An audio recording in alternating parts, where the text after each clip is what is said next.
Okay, अब after physical balance, we are going to learn about second, definition of second. आपको पता है कि सेकंड जो है वो तो टाइम का यूनिट है, बेसिक यूनिट है. टाइम का फंडामेंटल यूनिट क्या है? सेकंड है.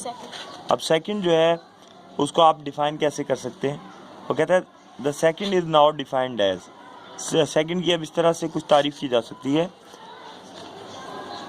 9 Arabs, 19 crores, 26 lakhs, 31,770 times the period of vibration of radiation from the cesium atom.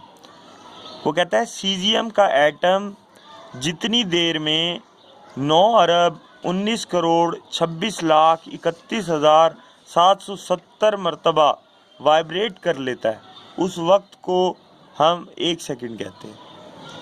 ये एक हाइपोथेटिकल डेफिनेशन है, यानी जाहिर है इतनी तादाद में बता दिया गया है कि आप 1 सेकंड में इतनी तादाद में किसी भी तरह से सीजियम एटम की वाइब्रेशंस को, वाइब्रेशन कहते हैं आगे पीछे हरकत करना, समझ आ रही बात? तो उसको आप जो है वो काउंट ही नहीं कर सकते, आपके पास सिवाय इसको मानने के और कोई चारा नहीं है.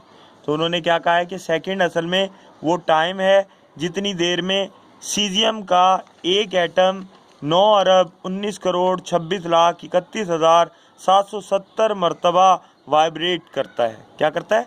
वाइब्रेट करता है. ये थी सेकंड की डेफिनेशन. अब थोड़ा सा स्टॉप वॉच के बारे में भी देख लेते हैं. स्टॉप वॉच क्या होती है? वैसे तो आपने देखा है आजकल मोबाइल्स में भी होती है स्टॉप वॉच, लेकिन एक स्पेसिफिक स्टॉप वॉच यहाँ पे है.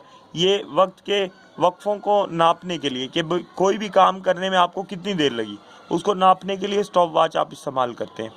तो वो कहता है stop watch is use to measure the time interval between two events. दो वाक़यात के दरमियान जो वक्त का वक्फा है उसको नापने के लिए आप स्टॉप वॉच का इस्तेमाल करते हैं. There are 2 types of stop watch. Stop watch 2 तरह की होती हैं.